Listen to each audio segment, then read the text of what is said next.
listening to episode 151 of the SBP podcast, Mobile Filmmaking, and I'm your host, Susy Botello. Welcome back to another episode of Fade into Film. In this episode, we welcome Jason Rivera. He has been a part of this panel, but he wasn't here last time. So this time he's participating, and we welcome him with open arms and open microphones. Also, I wanted to go through some of the topics that I'm going to cover with our panelists. I think they're pretty interesting, and I think you'll find them interesting. And there are probably things that you have on your mind. We're going to be covering, I hope, AI benefits and cons. Is art human? What about storytelling? Or are we just going to give it all away to AI? That's artificial intelligence. Another topic is, will a new smartphone really make your film better? We all know that the iPhone 15 is coming out in a couple of months here. And so just wanted to throw that question out in case you didn't want to throw more money at a new phone to make a movie. So do you really need a new phone? Do you really need a new smartphone? Whether it's an iPhone or an Android phone, a Sony phone, a Pixel phone, whatever you want to use to make a movie, is the current phone that you have good enough? And what genres can benefit from smartphone cameras? I wanted to chat with the panelists about that. I, for one, feel that horror films really benefit from smartphone cameras, and I'll give them a few examples, and I'm sure they'll give back some examples of their own. But those are three main topics that I'm planning to cover in this episode with our panelists. And our panelists are Ryan McDonald, Levi Austin Morris, Erica E.T. Taylor, Joey Min, and Jason Rivera.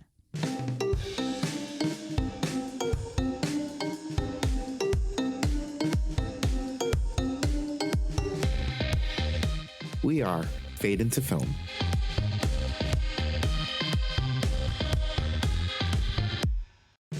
I'm Susy Botello, and I'm the host of the SBP podcast and founder of the International Mobile Film Festival by S. Botello Productions.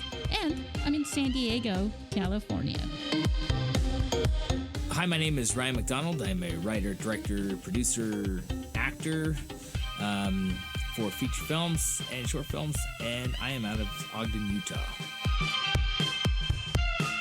Hi, I'm Levi Austin Morris, and I'm an actor, writer, director, and filmmaker in Los Angeles, California.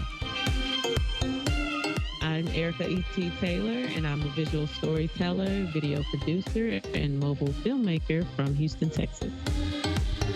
Hey, I'm Joey Min. I am the creative head for Art School Dropouts, a YouTuber, but also a filmmaker, and we are located in New Jersey.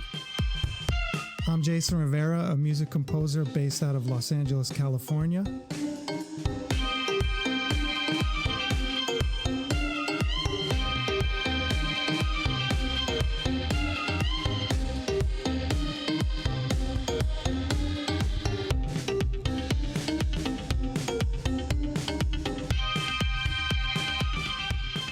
All right, gang. How you doing? We're back. Woo! Yeah. Whoop whoop. Whoop whoop. It's so good to have you guys back on the show. Fade into Film.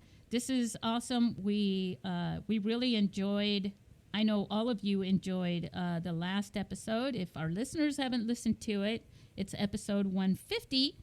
But we have, as promised, our newest panelist is actually present today. How are you, Jason? I'm doing very well, thank you. Hey, Jason, would you like to just sort of give us a little bit of a introduction to who you are so that everyone, as they're shaking your hand virtually, can know a little more about you. Sure. I'm a music composer based out of LA. I've been writing and composing music for a couple decades at least. And I score films. I'm currently, I had just received the script for my 12th project that I'm going to be working on, coming up pretty soon. That's me. So, and Jason was also in our 149th episode of the podcast where you can get all the details. 'Cause one of the cool things I found about Jason also, he's a little bit of a prodigy. Jason started writing and composing music when he was 4 years old. Did you guys all know that? I did not, actually. That's amazing. No. That sounds amazing. Yeah. So Superstar. That's very To cool, actually yeah. know what you want to do at 4 years old. Yes, is kinda right. and nuts. he started out with a Fisher Price recorder. Mm-hmm. I love that. Oh, That was my first, I consider that my first studio. Cool. I love that. Like recorder, as in like the flute thingy, or the... No, it's a tape recorder. So this was like, tape- yeah, okay, yeah, sorry. when tapes were kind of still around more. Yeah, it was a way to just kind of jot down ideas. And I remember being like 4 or 5 years old and hearing melodies and chord progressions and stuff in my head. And so I couldn't play any instruments yet at that age, so I would just sing them into the Fisher Price tape recorder. Do you have any of those recordings? Crazy. Because that would be Can amazing. we play them back in this No, no. podcast? That would be nuts. If It could be the background music while we record. That would be so awesome. If I had those tapes, I would, of course, I would share them with you guys. That'd be amazing. I don't know where they are. That'd be crazy. Yeah. Yeah. That'd be cool if everybody could like actually like share their very first like I guess produced thing of your field, Yeah. right? Oh, I will not be Yeah. sharing mine. I can, Oh yeah, no, it's mine. can Mine is talk about terrible Mine too. were But on like, VHS. hope you kept it Uh, right. yeah. Oh, yes. Yeah, they were on excellent. VHS. It was Yeah. me running around pretending, like the cop shows. Like Yeah. I forgot how that song. You know that song. I'm really bad with the lyrics. bad boys. What you Yeah, gonna do? exactly. Is it that one? With my big VHS camcorder, running around like a teenager, through the streets and chasing boyfriends and things, and just yelling at them and just kind of being obnoxious. But I have no idea where those things are right now. So No, so I used to shoot on my first video camera was a SVHS, so it was like it wasn't the mini tapes, but it was like the quarter. no, it was quarter Super size. VHS. Yes, basically. and Yeah. and I still have that Yeah. camera as well. I don't know how to charge it up or anything. Yeah, but I just have it as kind of like a relic that he's. But I mean, my first short film was 25 years ago. But I've got it. I could share it. It's on YouTube. I at some point I saw it ahead of time. I was like, I don't think VHS machines are going to be around for very long, so I better convert this to DVD while I have a chance. So Yeah. Yeah, I remember I used to Nice. I used to also stick my camera out of my friends' cars when we were driving and shoot a bunch of freeway scenes, and then I would plug it into my camera into my VCR and play CDs through the amplifier and the receiver and all that stuff, and I would record like Tesla and things like that in through it. So it would be like music videos, and I would edit them on the player on the camera. Oh yeah. Wow. Yeah, that's Yeah, some it was like the yeah. old way, and it had a That's some fade in and yeah. fade out button on there and stuff like that. oh yeah, so when you hit record, it automatically faded I in, think right? Yep. Yeah. No, love it that. had a button. I It love had a that. button. It was like it would go video black and video, Oh, okay, yeah. video in, fading into black and fading out. Anyway, it's kind of like I can't even believe that right now. I remember that. I remember my oh man, I think mine was a Panasonic palm quarter. So it was actually the smaller tapes. Yeah, I had the Yeah. smaller You know. tapes. That's what I had. Yeah, Mini I would. DV? Yeah, to like use the VHS, we have to put it in the. No, it wasn't mini DV. High It was 8? like I guess it was high 8. I can't really. I have it, and I guess I should just look at it. But I would use the same tape. I would just keep recording over and over Yeah. again, since I could just plug it into.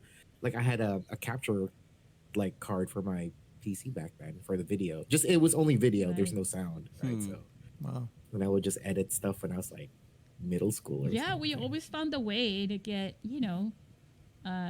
I made a ton of music videos. I just loved adding music to my videos because, why not? Yeah. I was like a Windows movie Oh my maker God. kid. Yes. Windows, was that Yes. Windows 95? Oh yeah, dude. That The was best. probably, I The think. best Windows. Yeah. Right. E.T., you have any stories? My first produced thing. I want to say it started in print actually. And this was like my early 20s. I finished playing like college, still in college, but done with playing college basketball. And so I started writing for the school newspaper, and I was the only person writing in the sports for sports. So my first articles were all print, and this was the time also where Facebook was like the leading social media platform. Yeah. So I would write up my story, I would post it to Facebook. Probably just a handful of people liked it. I used I don't know, I can't remember the name of the camera, but it was one of those square silver digital cameras to take photos. Oh, I know what you mean. Those digital cameras that we all used to, yeah. Yeah. So I used that to take photos and video, and then so I was early on. Those I were guess I Harvey, was though. making Those were content thick. early on. That's awesome. Say it again. Awesome. Oh yeah. I do have to ask you, ET, though, because I don't know your age, and you don't have to reveal it. But like, is this circa like early 2000s, or is this like Ooh. mid? It's like, who's your 2000s? Batman wanna when you're growing say- up? That's how we'll gauge it. That's a pretty good question. I would say, almost mid. So I want to say maybe 2009 when I first published my I first just thing. But I was like, So you're a baby. early 20s. okay. Sort of. Sort of. But I think I got you beat, Levi. I think I'm older than you, though. No, sure. you're not. For sure. No. I'm What- 36. What's interesting? Oh, snap. We're the same age, Levi. Yeah, heard it here first, guys. Well, dang, What's you look interesting is better that than me, and I hate you for a bunch of filmmakers who we've all kind of collectively come together around a mobile film festival, and now we've all shot something at least on a phone. It's interesting how we all have an origin of before that time, though. Yeah. True. Yeah. Because it's kind of funny, right? Don't you? I think though, like now that we've done, like like filmmaking, right? Like I think we can take older cameras and like know how to use it, Yeah. now, right? And I think that's the same thing with phones, because like obviously this phone is better than like I had a DVX, and this thing is like way better than that, and it's like a lot simpler to use, right? Like Yeah. an iPhone. So, And the cameras are like, constantly improving, which is just Right. exciting to play So with, this is but, kind of yeah. like Yeah, the War of the exactly. Worlds, right? With like Tom Cruise. Just humor me. Hold on. When he's like, all the cars stopped, right? And he knows what he needs to do to get this one manual transmission old car started and get it going. And this is like us, right? If the apocalypse type thing came up and our phones are like drained and we have no way to charge it, we don't have a USB thing or anything, we can all grab our old camcorders and we'd know Camcorders? we'd know how to run it. That's funny. like I kind of have mine like like on display just to remind myself of the history that I Yeah. have. So. Nice. Okay, let's see. So Ryan, what have you been up to lately? Sorry, I feel like we covered this topic last week. Lately, what I've been up to, man. I'm currently working on. I did a short film back in October, and it's a werewolf short film, and I just thought that that everybody in the acting and the way that the makeup came out was so spectacular. We're shooting for a festival that was in. So I'm in Utah, so it was in the Salt Lake area festival. We only had a couple weeks to hit the deadline, and when it came to the makeup and special effects, like none of us thought we were gonna, what could we really do in that time period? And so, but we've since then, we did win best special effects, and I just thought, I was like, man, it's too bad it's only 6 minutes.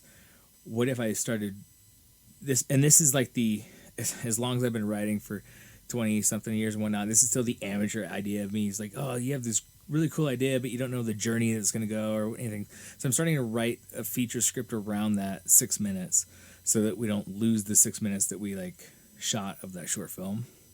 And starting to create the storyline around that. I'm sure everybody here has had that moment where it's like, you have a really cool, like, what if those two guys in the car, but then you have to build 120 more pages around it, and then you start to find out like where the thin cracks in the ice sheet are. So that's what I've been working on right now, and I'm about 80 pages in. So it's there. The problem is I haven't typed out the finale though, so I don't know. I don't know where the fat is to trim, but what I have learned is that it's best just not to go back right now and edit anything until I hit the end. And then it's too distracting when you do that. Yeah. So that's been like the main thing I've been working on the last little bit. Oh, that's cool. Thank you. Wow. Levi, how about you? What have you been up to lately? Any more awards? I mean, no, not no. I'm just gonna say no. I'm not gonna say not yet because I don't like that energy. But I'm proud of the film. You should be confident with that. I'm proud of the film. I am very proud of the film. I did just book a flight today and a hotel today for an upcoming festival, and it was much more expensive than I anticipated. But that's life. And so I'm excited to go there in August. It's gonna be hot. Yeah, wherever you go. It's yes, it is. It's going to be hot. Yeah. So that's what I did today. Other than that, I've been working on my script as well, and I'm 64 pages in, so not as far as Ryan is. Nice. Yeah. Where's that fest, Levi? It's in Indiana, but I'm not allowed to say what it is yet because they want to announce, I guess, before we do. So I'm just saying it's. I flew to Indiana in 2018. I will say where I went. Heartland Film Festival. It was their inaugural short film festival thing there from the same festival. And they flew me out there to present mobile filmmaking. And I put me up in a nice hotel. It was fantastic. I had a great experience. I met a lot of people there, and I really enjoyed it. It was so different than being in San Diego. Yeah. But everything, I went through downtown and everything looked like, very similar. The Walking Dead places, because it was so different. It was so, in a way, like Georgia, So, what were you going to say? Yeah, there's a lot of nature. I would say I'm from Minnesota, so it's going to be very similar to where I grew up. Like it's the Midwest, so I'm prepared for the weather and the nature, which will be nice, as opposed to the palm trees and the dirt. So yeah. Hey, how about you, E.T.? What have you been up to? Hey, so mainly, or what's been on my plate as of recently. Has been videos for Good News A-Leaf.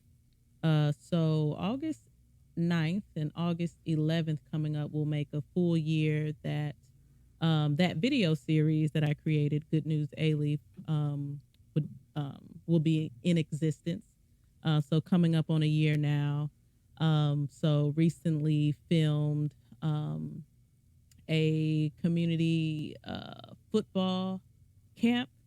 And recently filmed also a community, kind of like it was called the Backyard Party, where there were performing acts happening on stage.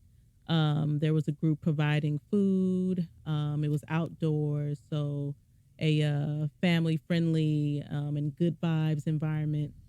So Good News A-Leaf focuses in on the community of A-Leaf.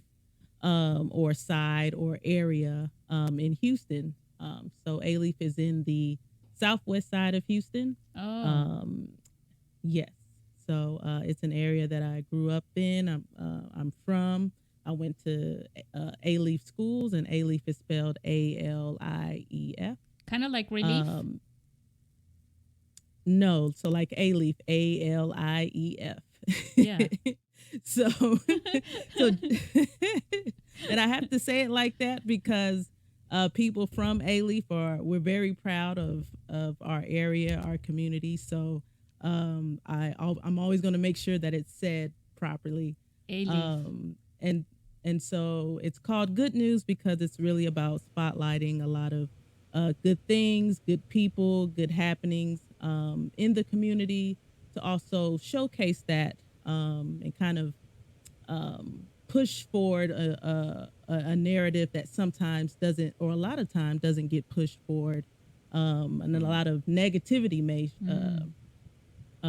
may showcase about A-Leaf. So Good News is just a way to say there's a lot of great things happening here. It's been happening here, and I'm able to use my gifts to showcase that. Yes, excellent. So it's like a community based on a positive, right? Yes, indeed. And you can see a bunch of videos, a bunch of photos, and just a bunch of content on Instagram. So if you go to @GoodNewsAleaf, you'll see a lot of that happening, or you'll see a lot of content there for that. So that's been one of the things I've been producing lately. Oh, that's awesome. Congratulations. Thank you. That's sick. Joey, what have you been up to? Oh, I've just been editing for other people, I guess, and I'm also trying to find the time to finish editing our second feature film for Art School Dropouts. And so that, yeah, it's just, I'm just one person doing everything.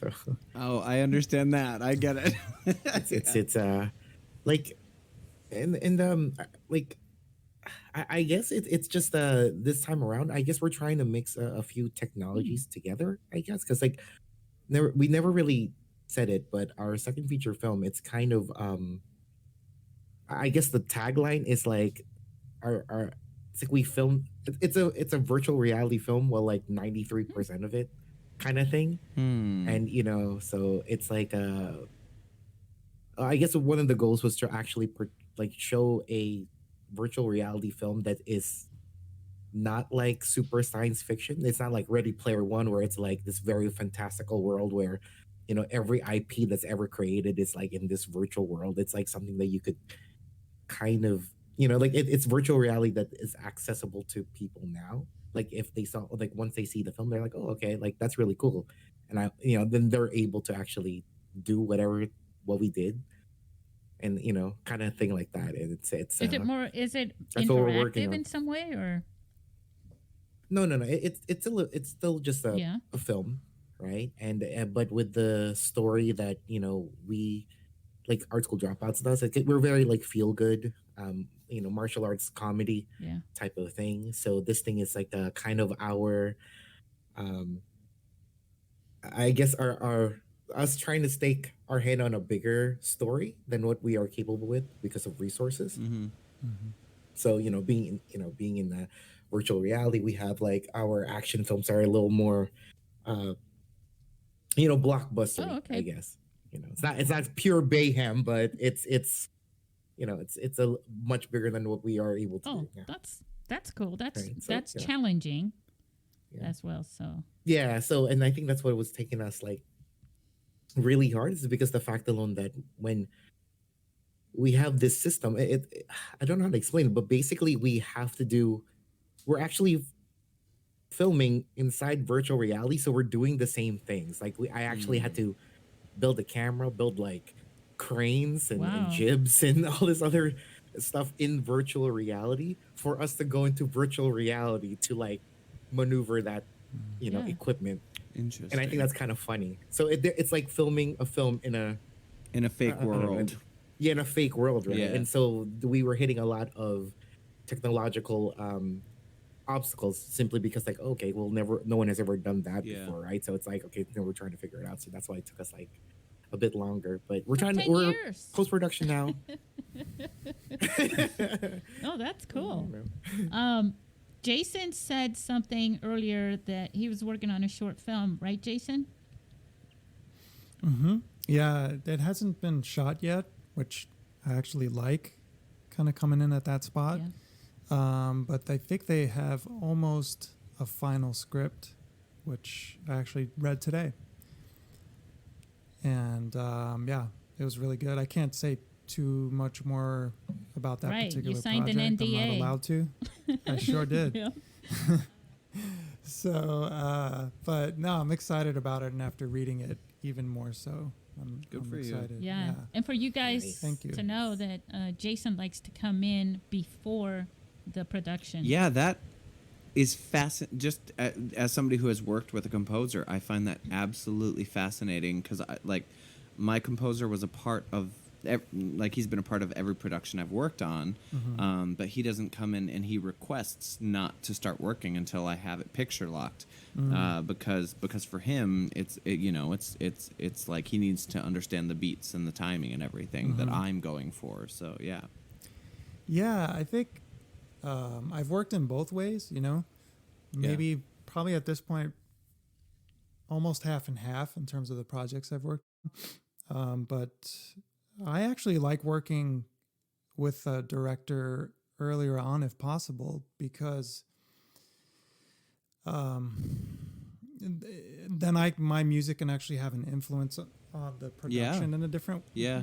You know, like there was one project I worked on where it was a horror film, and it was a kind of similar situation where I had the script and I had written at least a couple cues, and then they liked those cues so much, the director and producer, that they took them to the set and they were listening to my music while they were shooting and stuff. So it's just a different. I think it's kind of more collaborative in a way.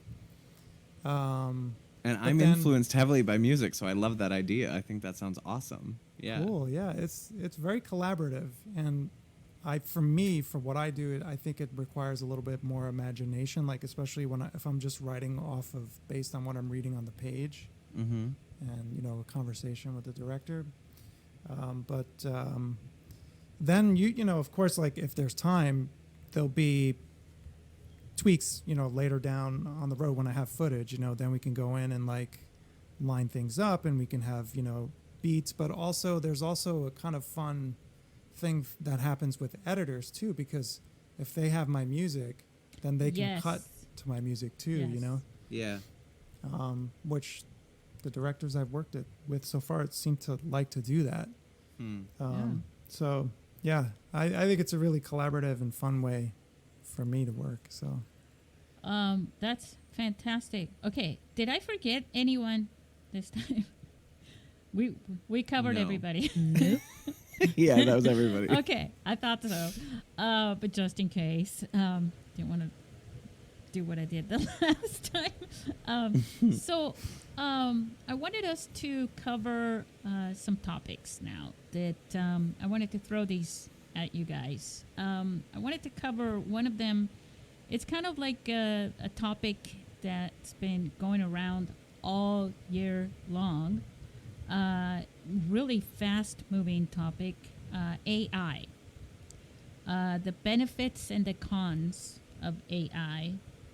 Is art even human? And that's the part of, because AI covers a lot. Obviously, it covers everything that we can imagine and then some. But trying to stay on this particular platform of art and filmmaking, storytelling, and all that goes into it, AI does have apparently some benefits, but it also has some cons. And I wanted to get your guys. I wanted to. So I'm going to include a link for our listeners to go to something that I wrote about how AI. The question that I raised: could it be AI that writes the story of humanity in the future, and how it would do that, and if that would be good or bad? Would just have an opinion on that. We really wouldn't know until that time when we're not writing our own stories, we're not telling our own stories. So I'll leave that there, but I wanted to talk to you guys about this, what your thoughts are. So if you guys want to, instead of me going down the line and asking each one of you, if you guys want to just chime in. Sure. I'm gonna hop in just because I'm super passionate about this subject, and I've been getting in arguments with various people.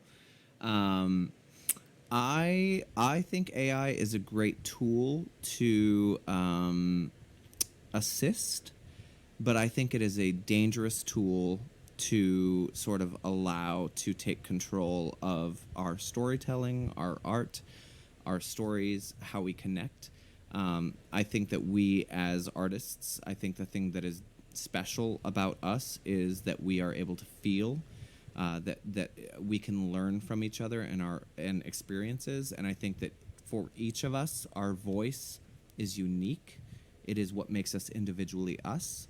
And that is not something that AI can do. AI sort of aggregates and collects information from things that already exist, but it's unable to have an original thought. And so it will never push the boundaries in our industry. It will never push what storytelling can be. And so it is something that frustrates me that there are studios and executives that are considering that, because to me, what I connect with is human stories and We humans. also, and I think, too, what bothers me on this subject the most is the fact that I look at it from two sides. I look at it from the part of, do we want people to consume stories that AI tells, right? Or humans? And then on the other side, do we want to keep telling our stories? Because there's the expression part of art is something we need to do. Sometimes we're making and creating things. it's therapy. Yes. Well, see, and that's It's what, very that's why I therapeutic. say, like, I May feel I? like art's kind of a yin and the yang. I mean, there's the studio machine can put out the content that they put, but that doesn't mean necessarily that the audience is going to take it.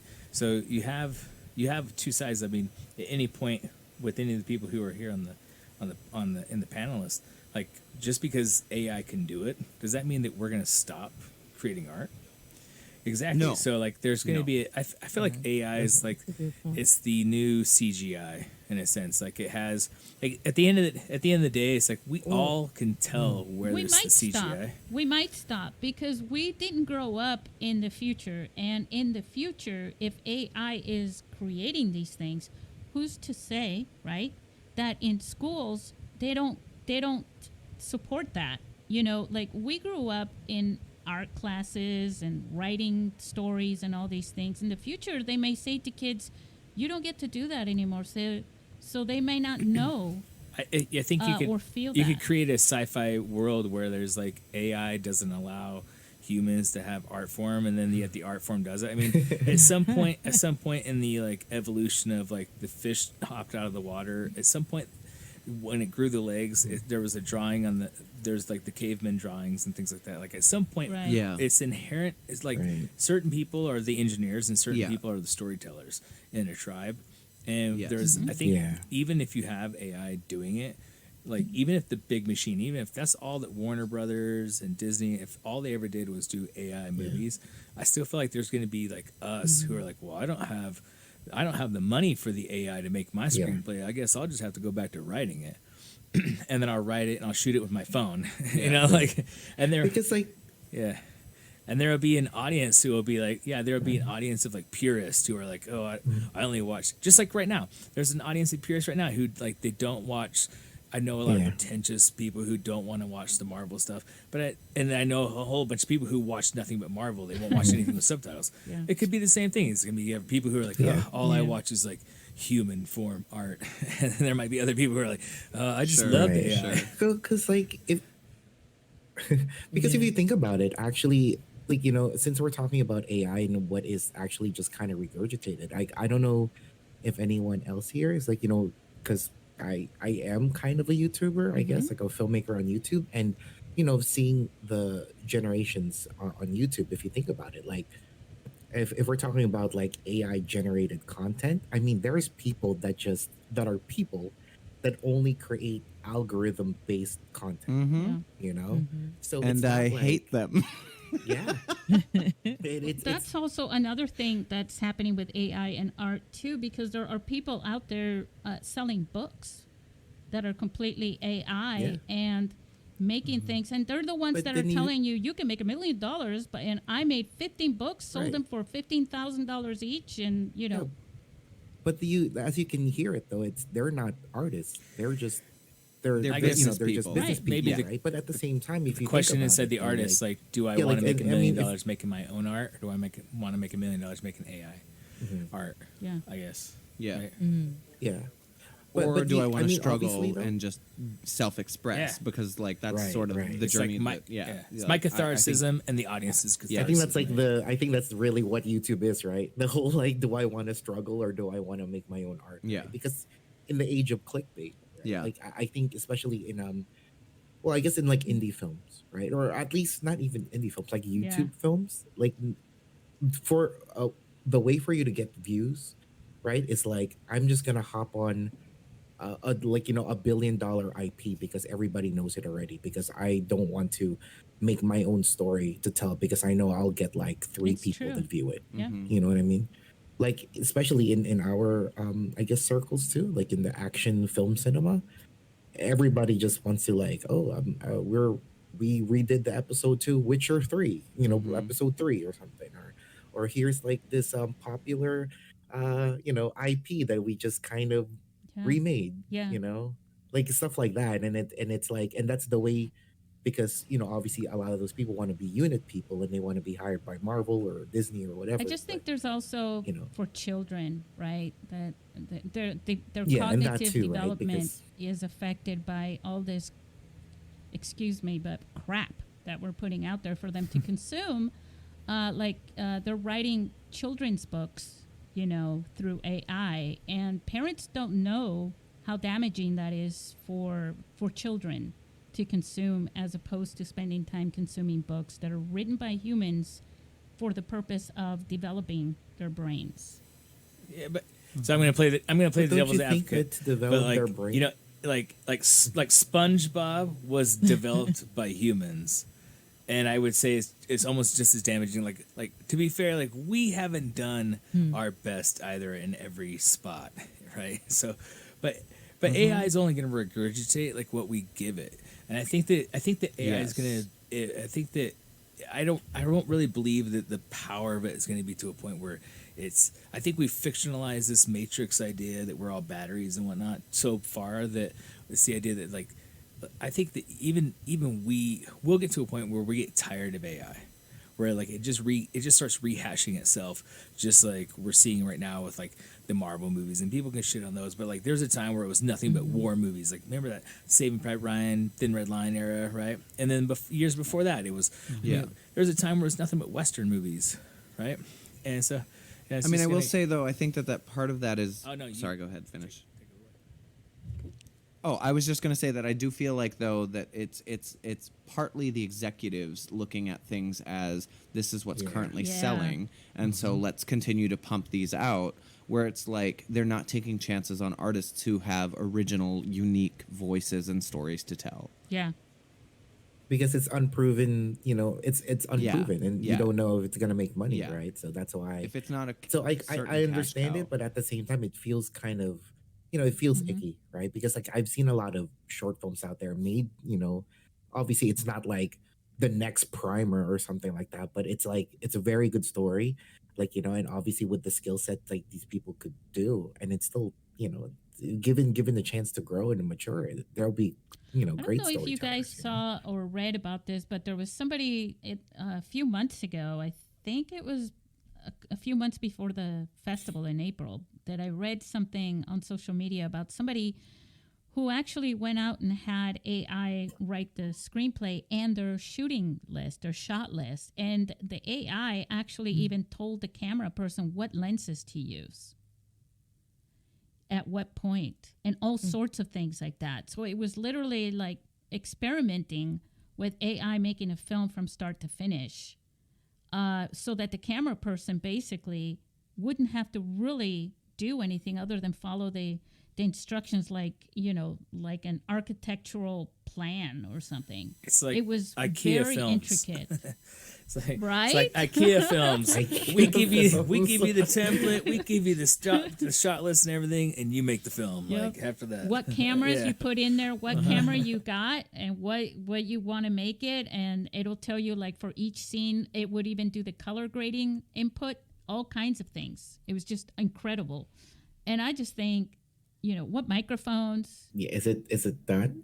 I kind of want to Yeah. see that, because that sounds exactly like this. I know for this production house that they do, promotions for, like martial arts schools that I know, and that sounds exactly what they tell the martial arts school owners to film their Yeah. promo, so they could edit it like that. Yeah, I'll have to look for it and email it to you guys or something if I find it, because I think the conversation on that was pretty incredible. And the question was like, well, is this going to kill filmmaking? I'm like, no, man, it's still, there's the art in film. That's a very, I'm always talking about the science in filmmaking and then the art in filmmaking. And the science part, I think, with everything AI can cover, and the art part is the stuff we can screw up or make better. I mean, at the end of the day, like, even if AI told you to use that lens, like, isn't there the human element where you still look through it and you go like,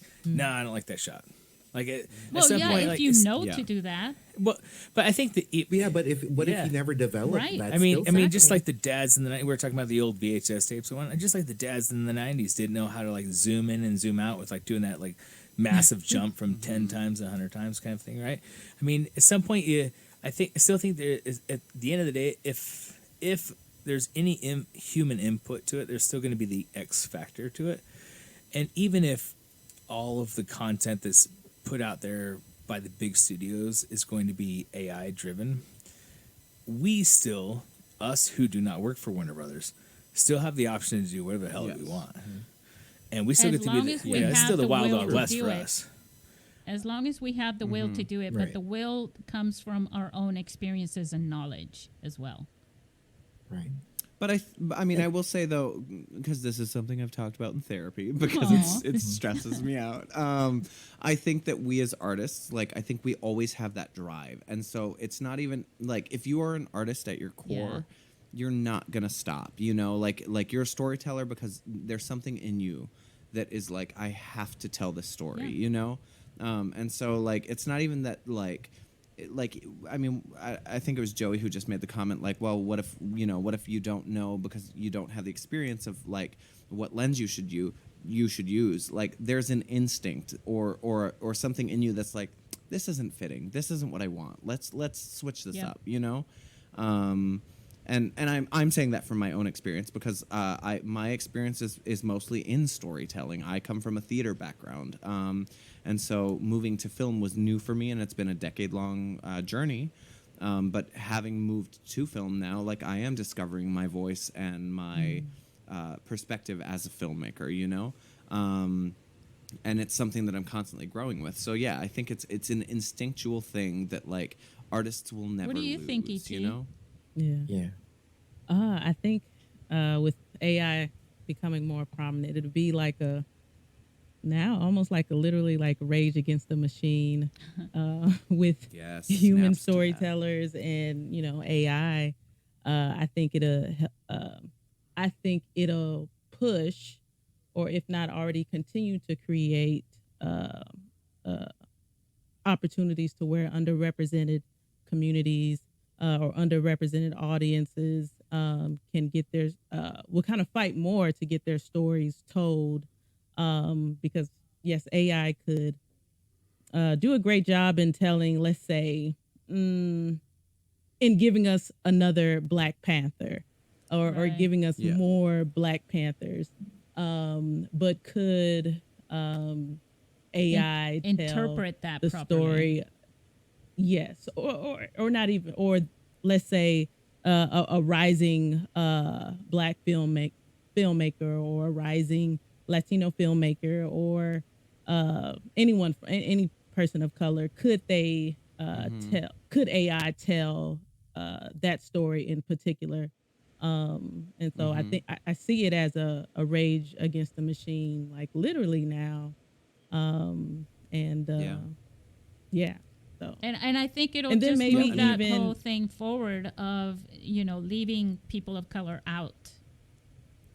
Well, yeah, I was gonna when you said that Yeah. ET, I thought, well, there's not even already a ton of existing films, like big history. films. Well, just media that's mainstream for AI to even pull from Yep.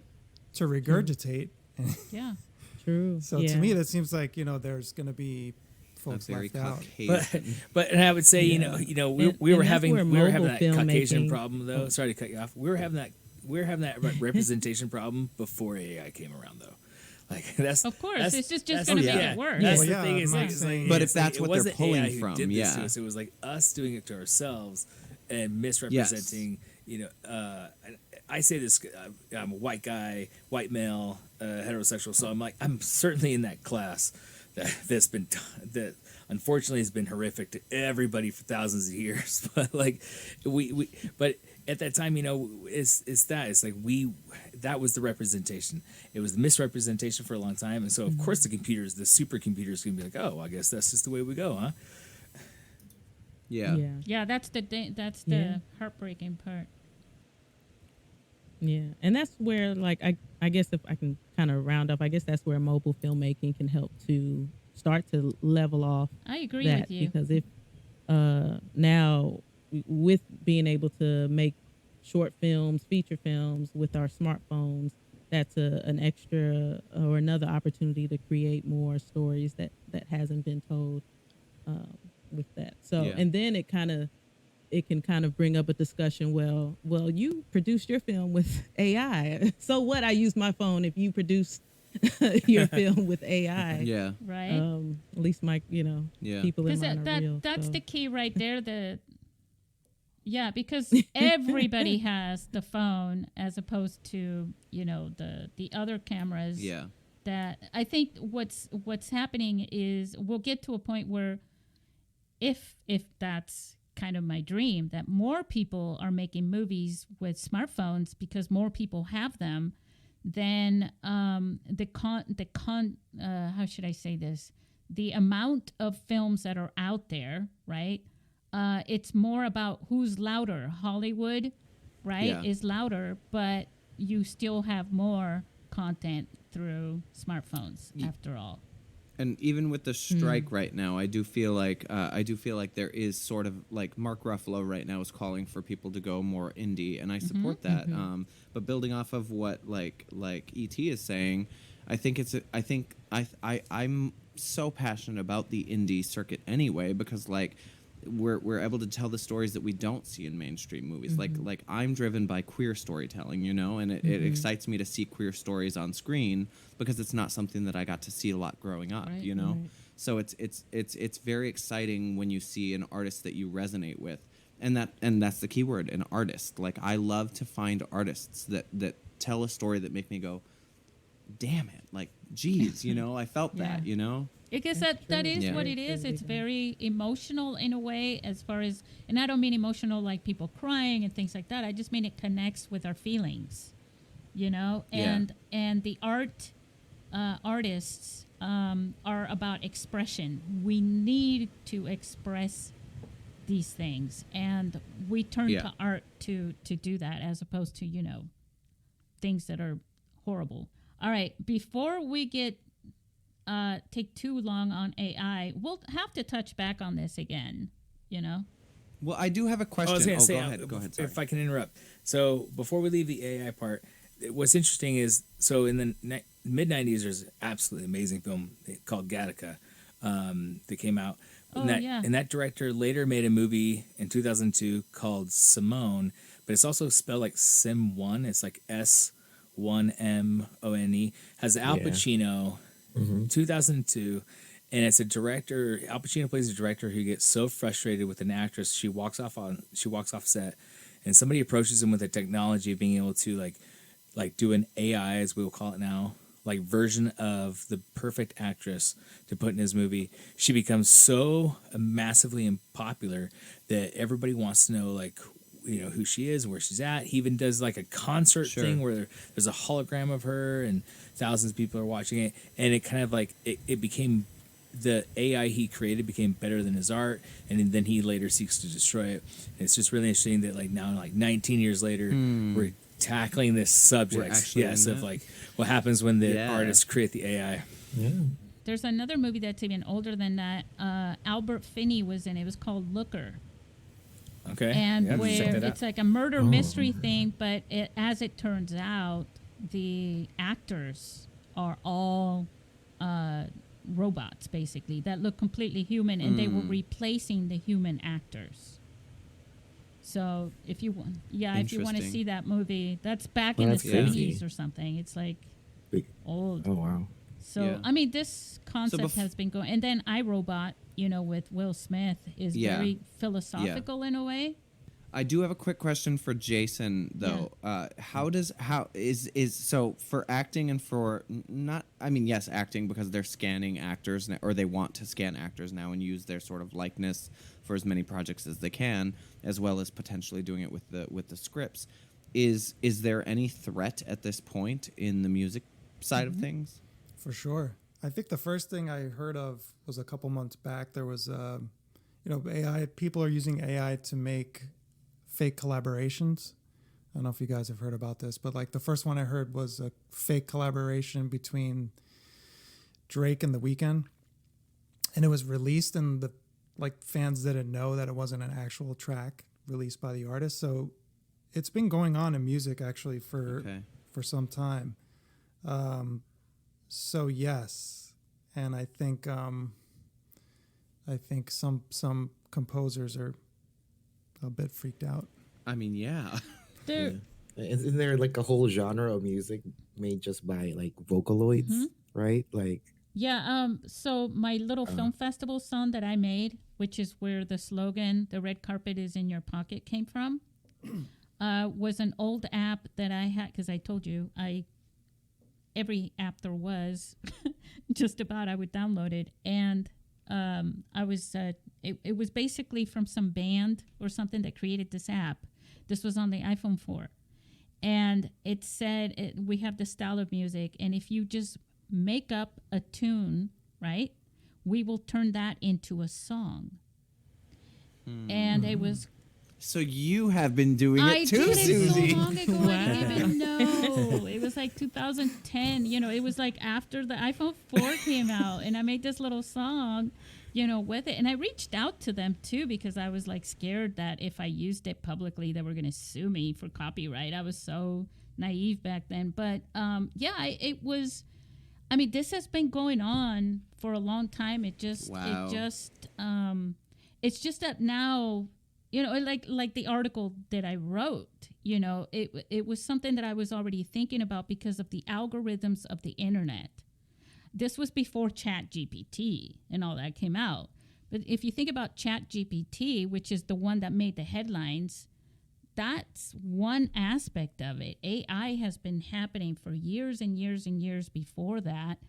It's just been called different things, and it's had different uses, and it just hasn't alarmed people like it is now. Now this ChatGPT thing happened, and 6 months later or something, it was like OpenAI with the biggest, I think they were like a company trying to do something good, and they went for profit, and it just went crazy,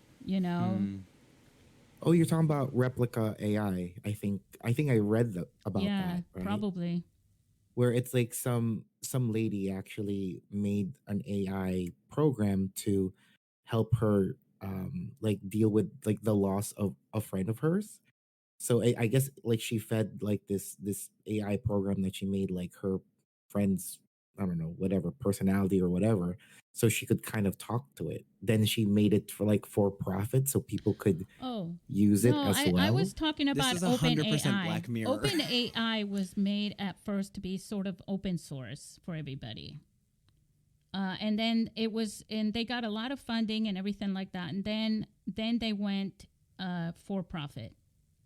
I don't have an account with them. I had an issue with their privacy thing. And so I don't have I'm probably the last person on earth who doesn't have an account with OpenAI, you know? Yeah. So, all right. So let's move on. What do you guys say? Oh. Sure.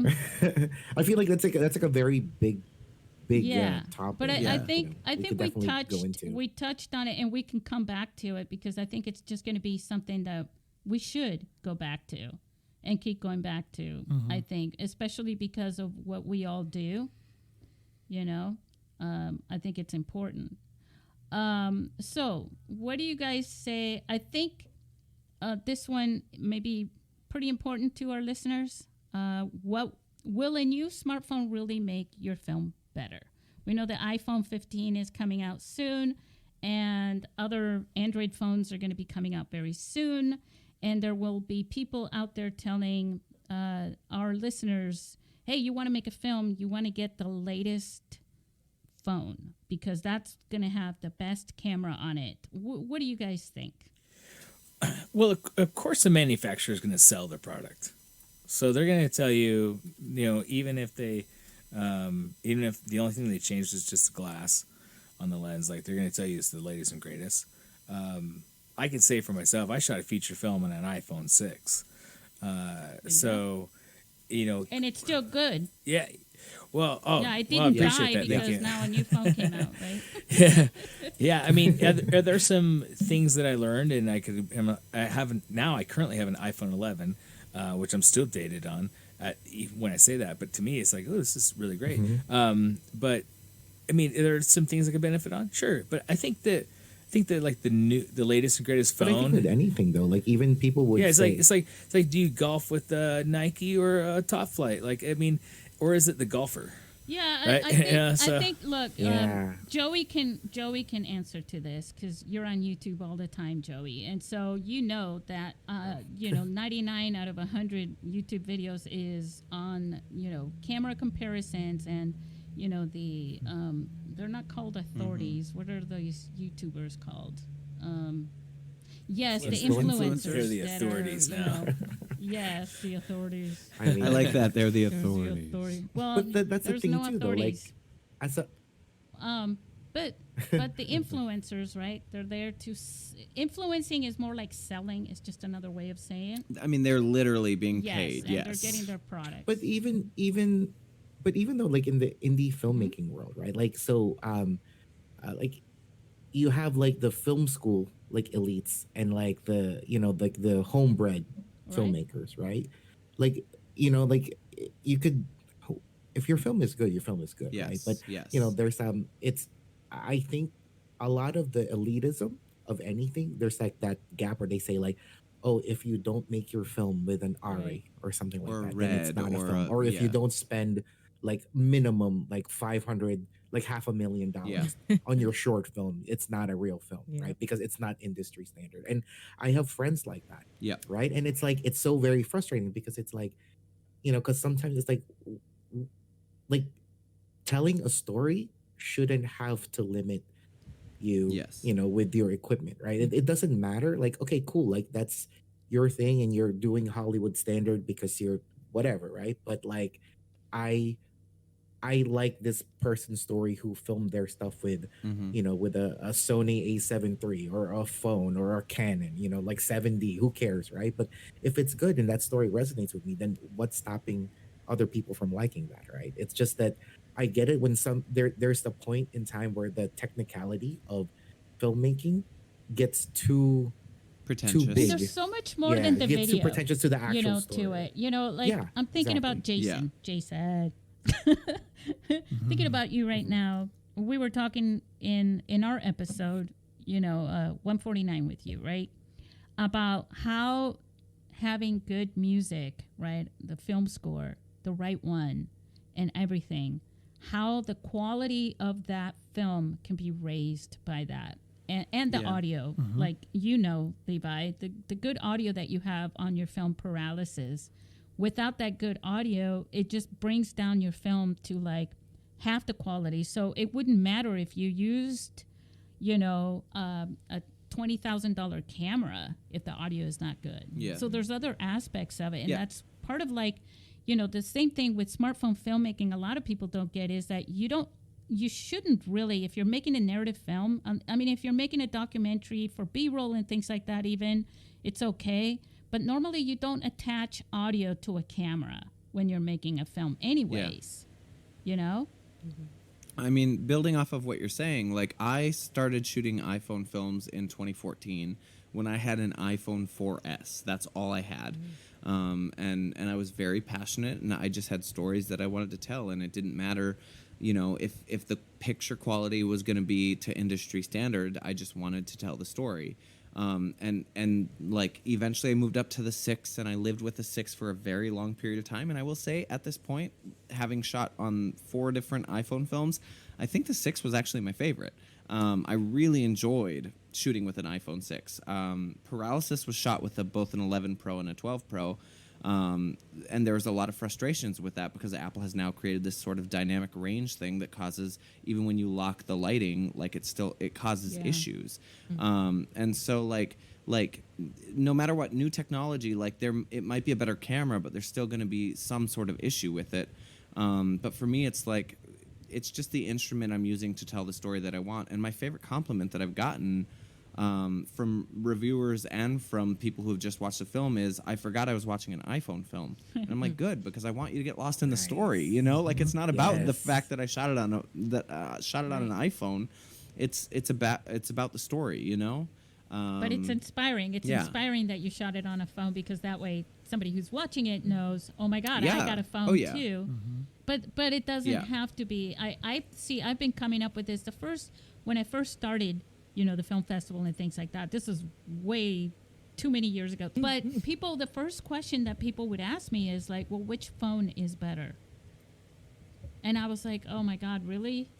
Like whichever one's in your pocket. Whichever one you want to. And also, and now here we are, 2023, right? And people are still asking the same question. Yeah. All right. So I think we're pretty much what we're telling our listeners is that if you want to know if you should get a new phone, right, to make a better film, you don't need to. Yeah, let the story just make be a good film. The driving. Yeah. Right? Yeah, finish your script, tell your story. Yeah. Yep. But if I'm just talking about the technical, like the actual presentation of what the audience sees or something, I think audio design, like the sound design, is much totally more important.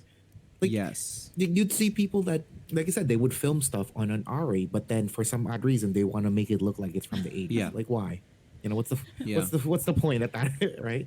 But the audio is still very crisp. Audio is always more important. That's what I've been learning. They say it's half the picture, and I'm like, no, it's more like 80% of the picture. It is. Yeah. My favorite film from 2015 was Tangerine by Sean Baker, and he shot it on, I think it was an iPhone 7. It was a 5S. 5. Okay, thank you. Yeah. But the audio is incredible, and like even though like the image might not be the most incredible thing, it's an incredible story. Like it's so. Moondog Labs. I have was to check out all Yep, of these Moondog things Lab. that you I guys are love that. suggesting. It's not just reverse shot stuff. I mean, there's some things in there that he's pushing the camera. He's taking also advantage of how they can shoot on sidewalks without getting the permits and things. I mean, there's a lot that they're doing with that. And I'm not saying anything against the audio. I'm just saying that like there's a lot of benefits that they attributed, but also the way that the camera moves. It's just not just using the phone and putting it in front of the actor. It's the way that they're pushing it here, there, things that like really. Oh yeah, no, the way he shot it is beautiful. Sorry to interject. I was also going to add to that is. Go ahead, Jason, please. Yeah. Part of it is learning the gear that you already have and taking it as far as you can until you kind of hit a ceiling, and then maybe you need to upgrade. I think that's a great point. Yeah. But isn't that the thing too? What I was saying earlier, though, with like once you feel like you hit a ceiling, then you upgrade, then you learn other things.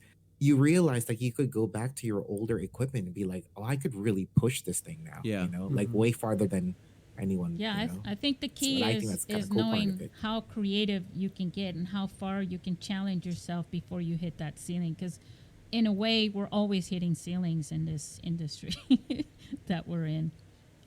Because we always want to push it. We always want to make that cool shot. We always want to make that cool scene. You know, Ryan was talking about, you know, the difference between acting, right, and directing the last time. And how sometimes he films something, right, Ryan? You film something and you're like, oh my God, that was awesome. That was just like these, you know, like some famous director shot made or something like that. So, I mean, even going back to the AI conversation, though, like what we're saying right now, that's not something AI could do. Like the fact that we are all learning the equipment that we have that is available to us, even if it's like considered one of the lowest grade cameras, like the fact that we're finding ways to push the boundaries with it and do exciting things that AI would never think that's about so doing with true it. You because know? it's not human. It doesn't have the desire for it. Doesn't even know where to find Yeah. a desire to challenge itself in that way. It can only pull from what's already there. That's interesting. Okay, one last thing now. What genres can benefit from smartphone cameras? Don't speak. Let me say this one. Horror. I think horror is one of the genres that really benefits from smartphone cameras. And I'm just going to give you one example of why horror does that. Well, I'll give you two. One of them is you see the films that were in the big theaters and they made like, I don't know, 15 of them by now, of the ones of the 15 of them, and I already forgot the name of it, but you'll understand what I'm talking about.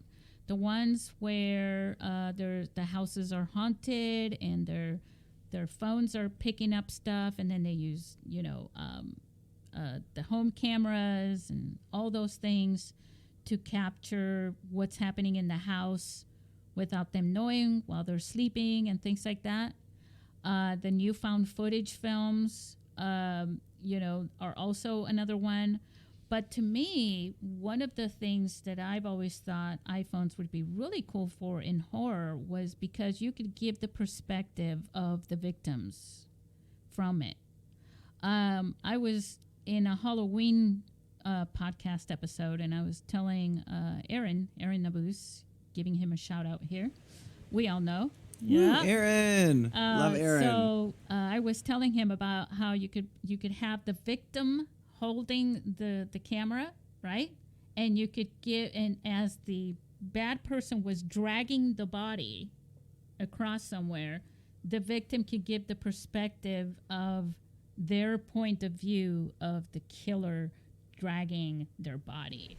Susie, you need to write a film. I know. That's your film. Like that's There we go. You can all steal that scene now, but but that's one of them. And then submit it to the international No, mobile film that would be festival. horrible if I See if submitted the to my judges own will film take it. festival. Yeah.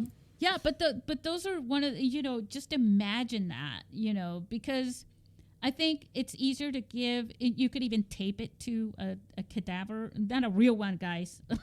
Like a fake dummy or whatever. You could tape it onto a bag of sand or whatever you're using to pretend it's a person, and you're not that worried about it. I don't know about giving my.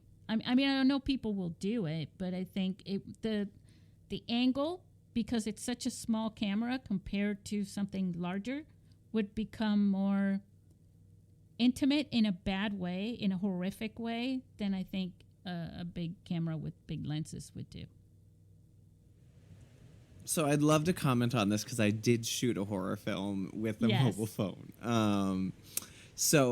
Also my second film was a POV film. So my second mobile film was and actually I submitted that to you, and that was the first film that you accepted. So thank you.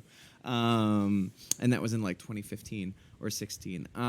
So I feel like I absolutely see what you're saying. And I 100% agree. I think that the horror genre is an exciting genre to film with with an iPhone or with a mobile phone. It doesn't have to be an iPhone. The thing is, I guess you have to decide ahead of time if the picture quality, like how much that matters. Like if you're shooting POV, I think grainy footage is acceptable. I think it doesn't have to be perfect. But if you are shooting something like I attempted with paralysis, it's a little more technical. And I think that like we had to pump a lot more light because the phones are still not yet prepared to shoot in low light. So I think going into making a horror film with a mobile phone, you just need to sort of have a clear idea of what you want. If you are doing POV, there's a little more flexibility. And I think if you're doing something a little more thought out or cinematic, that you're trying something that way, then I think you just need to be prepared to pump a lot of light even in the dark scenes, Yeah, there's a lot of post-production work that would be challenging. Yeah. It took me a year and a half with post-production for paralysis. It took us 16 days to shoot it, and it took me a year and a half to edit it. Yeah, but you're meticulous, and that's why you won so many awards. I'm anal as hell. Yes. So yeah. Awesome. What about you, E.T.? What do you think? I would say experimental films, for sure. As far as being able to, 'cause in the space of experimental, you're already going against just conventions, and I think it's just a matter of creativity of what you can do with your mobile phones. Experimental films are some things I want to get more into with my mobile phone. So I love that aspect. And then my next thing would be documentaries. I feel that mobile phones. I mean, I do that pretty much for myself in a way, just more short form documentary style. So I would love to see more or be able to produce more longer form documentary style with mobile phones. So I think one of the things that I've seen because of what I do with documentary forms with mobile phones is that people make the mistake of always just, yes, you can, they're great for documentary filmmaking, they're great for B-roll, they're great for a lot of things, but they forget that in more film narrative style documentaries in some way, interviewing people is still a big production. And it's not about, let me just grab you on the corner of the street and get the audio straight out of my phone and have these people cheering in the background. That's not an interview that belongs in a documentary. It's part of the B-roll, right? Right. Yeah, I mean, it's even matters based on the person you choose who can give you that that element that pulls an audience in. Because you can interview anybody and they can give you, because you want experts, blank answers, or so someone who can really be a personality just naturally while still connecting with your audience well. That matters too before you even hit action or film. I have a strong connection to documentary filmmaking for personally, so so actually I have a question actually for the documentary people here. Then how about those like I said, another YouTube question here, what about those people that actually produce like a higher end vlog? Because like the idea of like a non-photojournalistic style of documentary, right? Like would you still consider that yes, like of course, a viable documentary? It's just so documentary is still a story. You're still telling a story. And when you're documenting something, there's one thing. So when you're out and about and you witness something and you document it, that's part of a greater story. And what happens if you have the documentary filmmaker personality or whatever, then that challenges you. I want to get the whole story behind this one thing, right? That urges you. Documentaries also change while you're making the documentary. The story can change on you based on facts and things that you find out about it, But it always comes from the perspective of the person that's documenting, I should say, I'm so sorry, documenting the story to go out and tell the story around that one piece. And with vlogging, for the most part, from the ones that I've seen, it's just someone telling their own story, but they're not going out and capturing the other perspectives, which is why, the documentary filmmaking that E.T. and I are talking about, you go out, let's say you want to talk about, the whales or something, what's going on with the whales. You want to go to the Marine Biology Center or the university. You want to get experts and things like that. Well, right. But what if, like, since I understand that vlogging is a very selfish type of Is it? narrative, right? And well, yeah, I mean, if for the most part, right? So if vlogging, if I'm talking about, oh, hey guys, this is my Right, day or right. something, right? And it's Oh, I see what you mean. Yeah. and right, and it's like I am the expert and I am the content, and if that's the purpose of it, then wouldn't that still fit Well, the whole so like there is the perspective of this is my story and I can tell it. Again, if it's story based, right? It's not really selfish to share your own story in your perspective. It's how you go about it. Does that make okay. sense? Yes. You're Thank you. Yeah, I actually do watch some of those vlogs that you're talking about because I'm constantly trying to consume mobile filmmakers. And so some of those vloggers are mobile filmmakers. And so I've seen some that it does feel like, oh, this is really interesting, and they're telling a story about their day. And then there are some that feel a little bit like this is just artistic shots that I'm setting up, but there's no connection at the end of the day. Mm-hmm. And so I understand what you're saying, Joey, because it feels like both exist. Yeah. It always comes down to stories. I like it. Yeah, it really, for me, it comes to a story, but I'm not sure. Yeah, Yeah, and I think in that kind of an aspect, it's almost like you come into the middle of the story, right? And you never leave. Right. Yeah, I guess so. It's because it's sometimes, like certain people have a way of telling their own story that's actually Yeah. kind of interesting, as a Mhm, filmmaker. yeah. Like I watch, I'm like, oh, I really like how they did that. I wonder if I'm able to apply that to, whatever story that I might want to tell in the future. But, keep that technique or that idea in the Rolodex of ideas in my head, So that's it. I just wanted to, Yeah, I just think that, I mean, ask you I'm guys that. fascinated by, documentaries. I think they're highly important in our society, to be able to do that and to do it well, because in the end, you have to have a purpose almost. With every good documentary, there's a purpose to it. And I think as a filmmaker making documentaries, you ask yourself those questions. Who does this benefit? Who am I reaching out to? They do have a target audience as well. And what is my message?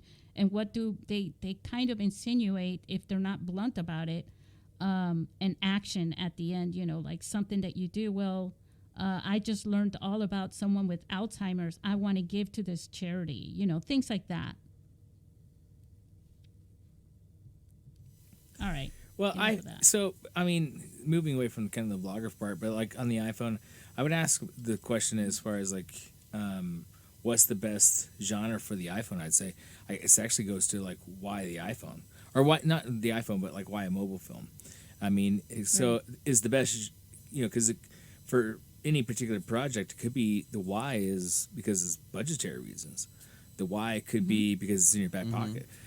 There was a time where my why was because we could. It was like a challenge. Like, can we do this? Let's do that. And almost or it could be the why could be. As we were chatting, I was thinking about the movie Collateral by Michael Mann, and I thought to myself, I was like, he shot that on digital when digital was not a thing to do, and the why was because he wanted that LA background in all the shots. And you can see he kind of did it in heat a little bit. There's some exterior shots of the heat where there's there's a De Niro and the girlfriend are on his balcony, and you can tell it's kind of like the background is not real, and it's because he wanted that LA background, but he couldn't shoot it on film.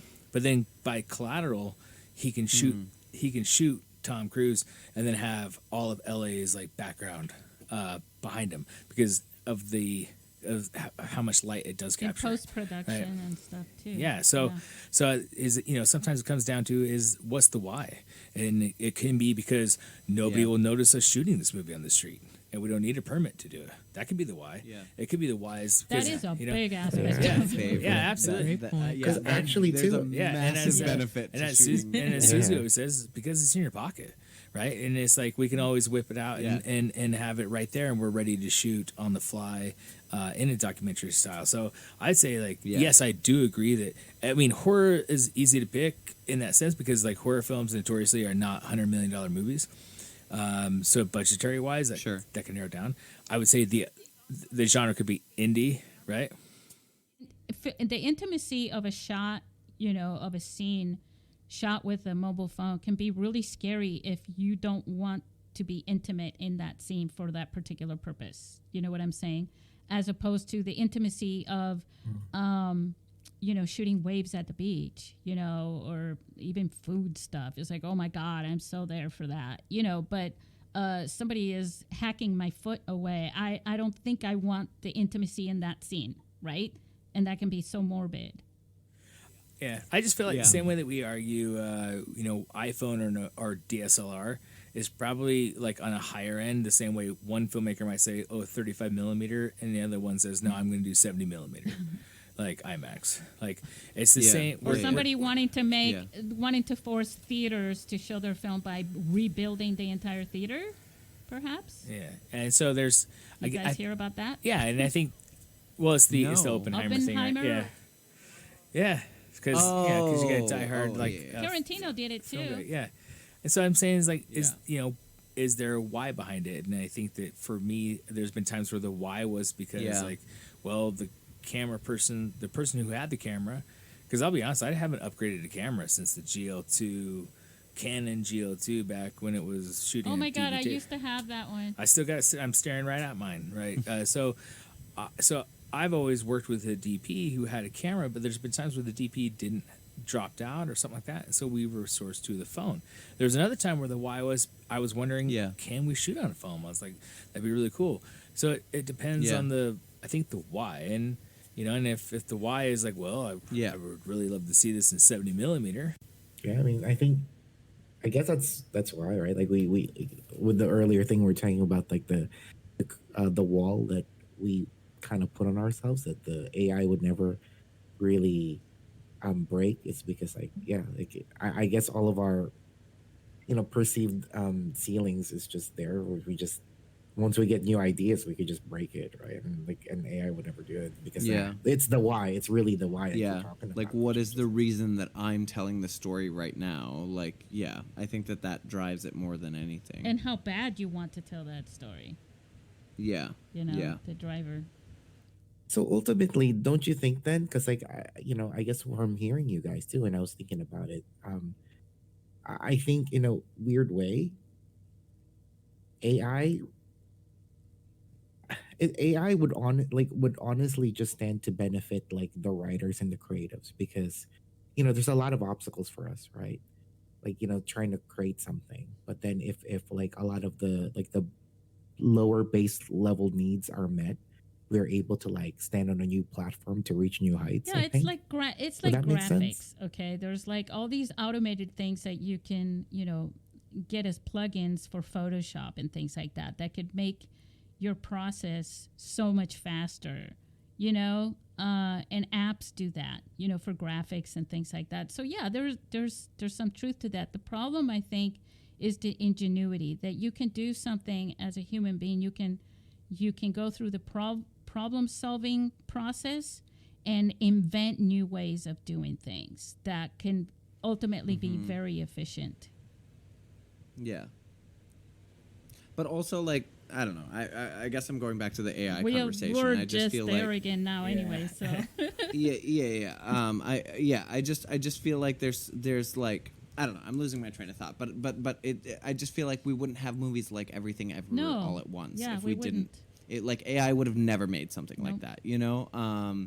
And so we need like, and my fear with AI is just that we're gonna lose. Like, I feel like there's a big enough audience that will embrace the AI films.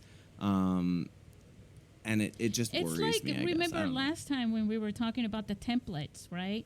AI would be really good at doing that because they're already there. Or What do you mean The the templates for making those big buster I mean, yeah. films that generate a bunch of income that people want to go and see Sure. the show and, you know, and whatever. Yeah. Okay. Ryan, well, you I were was gonna gonna, say something. okay, so I think we've all seen at some point like the stuff that's like Batman, if like Kurosawa had directed it, right? Kind of images, or like if Wes Anderson did Star Wars, and isn't in a way the person who's able to type that algorithm out or whatever you need. I don't know if the word's algorithm, but the way that they're able to tell the AI to do that, isn't that its own art form in a sense? Because like I've typed in a couple things. I was like Bruce Willis's James Bond, and I got crap. So like, No, because like, isn't there that isn't that the group? ability to do that like its own thing? And I feel like as we rehash over the AI, it's like I mentioned this earlier. Like all of us have shot on something way before the iPhone. So I'd imagine that we all at some point have edited in a very linear fashion. And I would imagine that Susie, I know I did. I can imagine a time where we used to do it tape to tape, right? And so the conversation you have from tape to tape to the like, oh well, look at this crap they're doing now with these kids. All they have to do is just a video file, but they have to convert the footage from the digital into a Look or at all from those a skaters. tape file They're to a just like digital going to file. grab a Yeah, phone. like Yeah. are we at the end of humanity, or are we just at the next like crux of the same conversation we have as artists decade after decade, right? But what you guys are saying though, sorry, I mean I don't mean to interject, but like the idea of like when you guys are saying like tape to tape, like I think nobody holds the idea of like, oh, this is how you cut, footage together. I think editing that is that's just like as simple as like brush stroke of a brush, right? Or a pen stroke. But what you're saying about with the AI, it's like there's like this thing that happened on YouTube again recently. There's this group. They're like a special effects company. They're called Corridor Digital, and they were promoting the fact that they can make like they can make anime already, or like something like animated works. But what they did was they took their AI learning machine and took the style of very classic famous like animators and their style of art from back then, and they fed that into like a machine, and it just redrew whatever they filmed like in that style. Now what you're saying is like that's the difference now. Like they're actually taking somebody's Yeah. art style and applying it like a filter to their video. Jason, right? Somebody comes to you and says, I want to use your music in this film that I'm making, but it's all porn and murder and it's, and all this stuff. You're going to go, not my song. I don't want my song to be related. I mean, I'm thinking that you would say that. You can I use don't my want my song. song to be used in that, so that when people hear my song again, they're going to be thinking about that, because I can't use that on a Disney movie or something later. You know what I'm saying? So there's that also. There's also, and there's a very, I don't know, for me anyway, with music, like it's sometimes really hard to separate a visual from a Yep. song. Like once I see like a Jimi Hendrix song or something in a car commercial, it's like really hard for me to separate the two. So, I mean, I guess it's one thing, like if his estate, as one example, is okay with that and they need the money or whatever reason behind it. But if the artist has no say whatsoever in it, I don't know. It's just kind of like a free for all. Yeah, there's so much of that. Okay, so listen, what we're going to do is we're going to have to go back to AI again, and we'll try and pin it down to one instead of, like we'll talk about specific parts of AI that are bothering the heck out of almost everyone who's listening to this.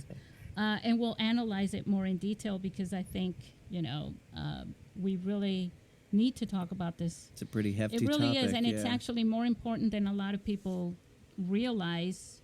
Yeah, especially, I mean, even within this conversation, we've opened up each other's eyes into, perceptions that are like, well, hold on, maybe for that. It's very complicated.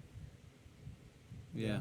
Yeah, because I think the idea of automation is not, that's, that does affect like Yes. unit people, right, in Hollywood, right? And I get that, right now they're, the biggest topic is like, oh, the writers and the creatives, and obviously I think that we know that you will never be able to really replace ideas, right? So you will always need those creatives. But what if now you have like this robotic AI like sound, like like sound guy machine, right? Like, with that, like, is that like a big deal to people? That's iRobot right there, where they took the technology of artificial intelligence and put it into a physical machine that was a robot shaped like a, it had arms and legs and could run and flip. I mean, we have those two technologies. They're just not together right now.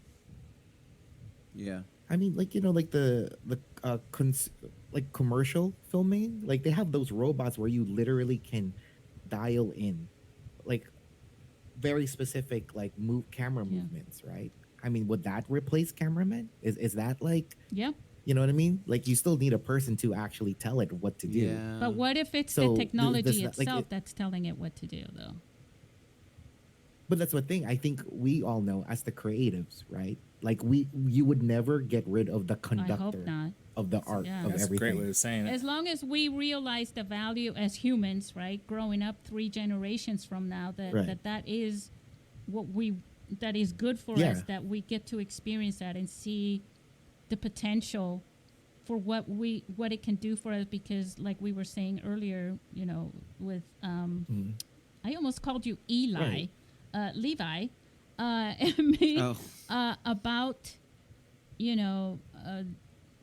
the problem with not knowing the therapeutic aspect of art, is that you miss out on it and you don't even realize that you're missing out on it.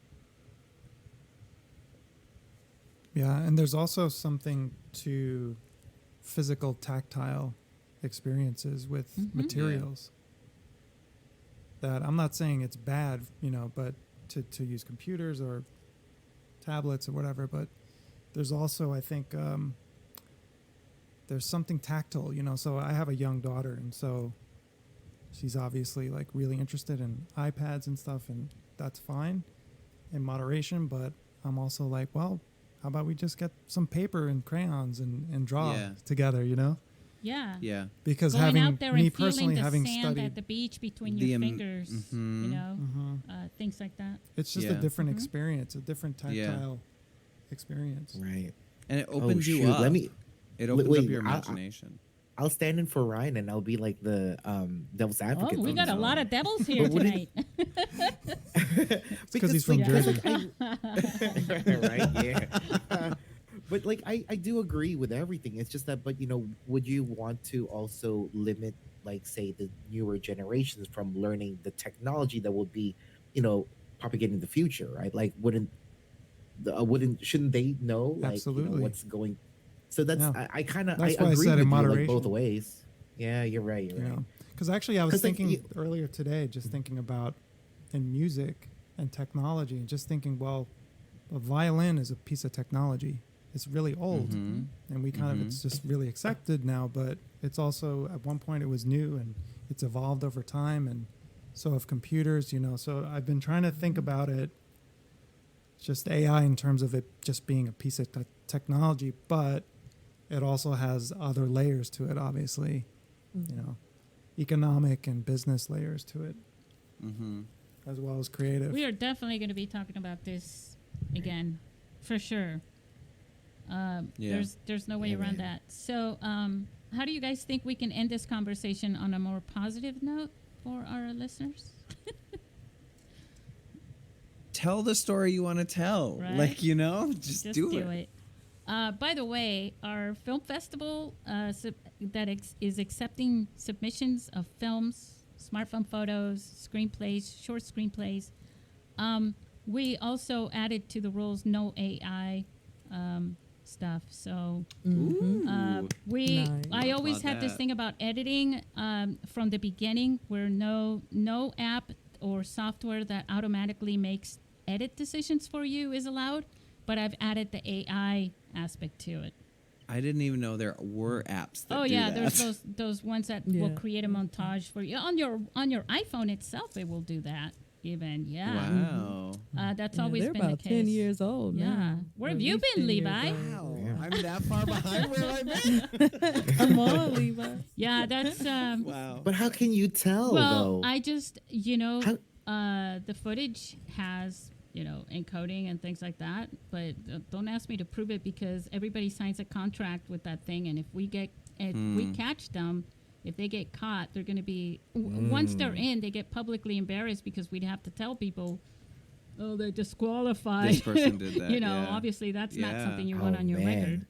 Wow. They used AI editors. Yeah. Oh man. But yeah, it was just something. Now I'm curious what the apps are. I use Final Cut. What are these apps? So, I mean, think about it. For a film festival, I mean, all film festivals need to do this, but there is a film festival that is actually accepting only, I mean, it's encouraging it.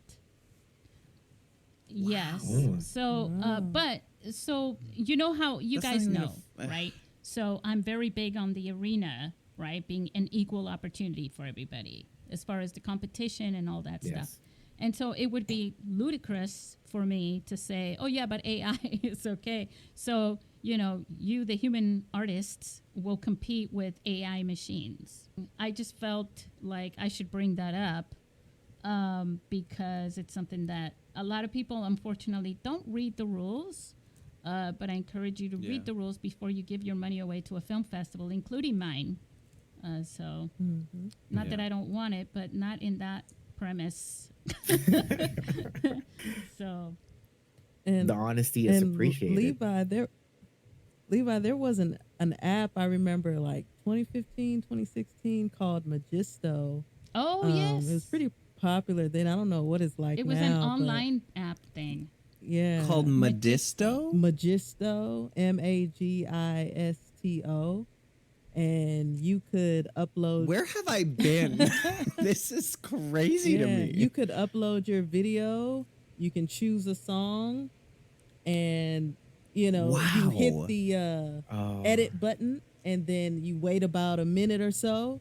It emails you telling you your video is ready. You can make up to a minute of a video, and then you look at it like, oh, this is okay. I'll give it 4 stars.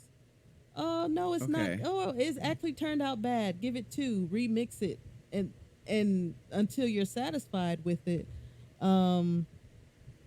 Yeah, I used to use it. I think I'm too anal to do something like that. I am such a perfectionist that I could never do that. Like, but you could, I think it you uses could tell, like 'cause audio to really. Some of like the faces would be cut off after a while. Like faces would be cut off. Sure. Or it wouldn't capture things quite like you would do it, if you're editing it yourself. But yeah, if you wanted to put a 60-second video, we'll take the photos of my film festival event photos, and it would put together this thing with a little tune. I always change the tune and replace some photos and things like that, and it's quick and I mean, I guess I've seen that, like the albums where it like makes a suggestion, and I'm like, oh, that's cute and clever. Yeah. But I never really like. But you don't want to submit that into a film festival. No, Of absolutely not. But if you think about people in business, right, as opposed to hiring an editor to do an editor, footage and